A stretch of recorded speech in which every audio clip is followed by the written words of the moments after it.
Аз съм Топченге Зуйски. Някои ми казват Зуй, други ми казват старото куче Зуй, а най-добрите ми приятели ми казват просто Бай Зуй.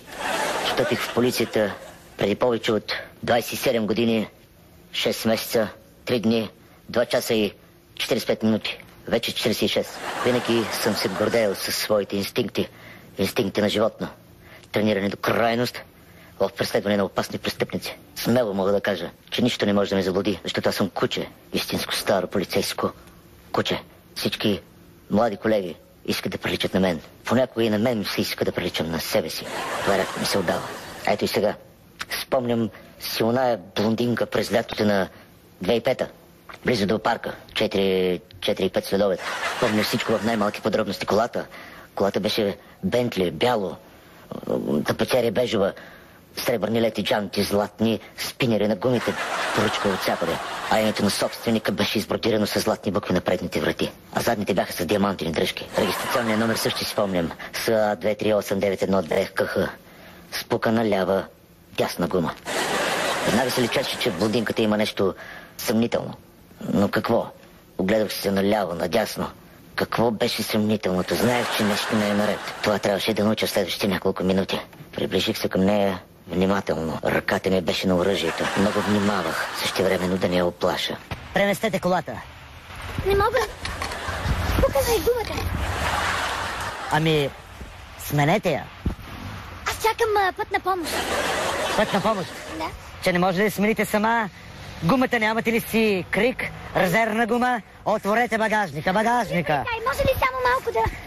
Всъщност... Мога ли да направя нещо за вас? Разтворете. Тогава тя вместо да отвори багажника се опита да си разтвори краката. Не на мене, маца. Не този, на колата.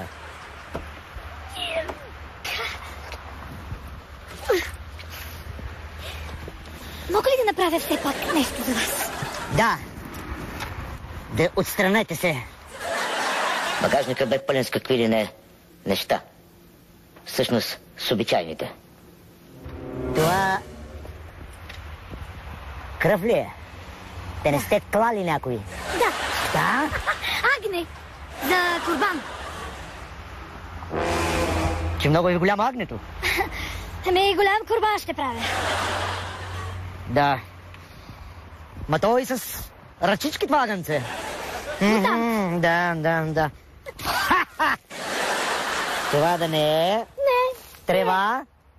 Не, това не е трева. Не? Това е подправка за агнето. Да? Разбрах. Ама това да не е...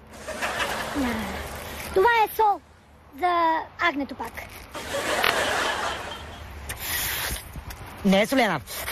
Тя е за диабетици. Така ли? Аз трябва да ме вижда вече 10 години. Лекарите въобще не знаят как да отстранят проблема. Точно тогава блондинката започна да реве. Жените си мислят, че няма по-силно оръжие от женските сълзи. Но точно тези сълзи затвърдиха в мен усещането, че тя крие нещо страшно.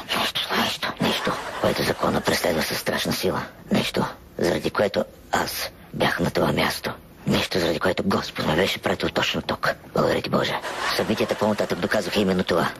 Толкова съм нещастна. Милото то. Аз съм такава момиче. Да, разбирам. Обаче лекарите нищо не могат да направят за моята болест, затова тези диабетични материали ги използвам.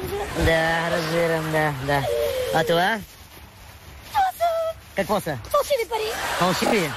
Нямам заделени на страна. Аз не съм такова обича. Разбира се, аз ги използвам от време на време. Да, разбирам. Много рядко, когато нямам лед. Така, разбирам, да.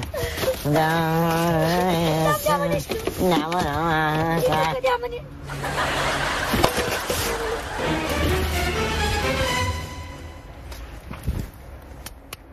Оръжие? Това е играчка. Играчка?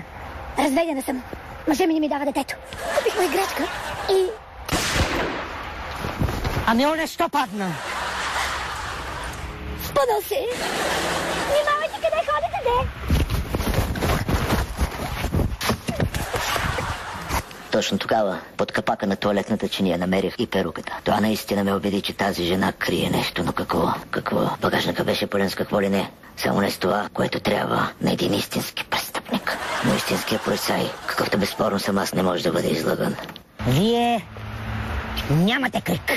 Няма. Нямате резервна гума. Хванах ви. Трите имена. Димитричка Петрова Проданова. Димитричка Проданова. Димитрова обратното. Димитрова. 23. 200 лева. 20. И внимавайте. Направих и акт.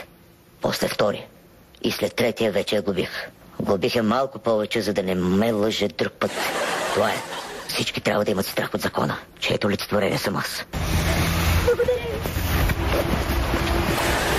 Точно в този момент разбрах, че нямаше време, защото по станцията се съобщаваха за издирвана млада жена с черна перука, оръжие, убийство, наркотици и всички уния гадни неща, които правят нашия занаят още по-гаден. Поредният случай чукаше на вратата на Топчен Гезуйски. Аз просто я отворих и тръгнах след него. Това е. Това е, да. Благодаря ви, сержант. Аз мисля, че добре беше. Добре.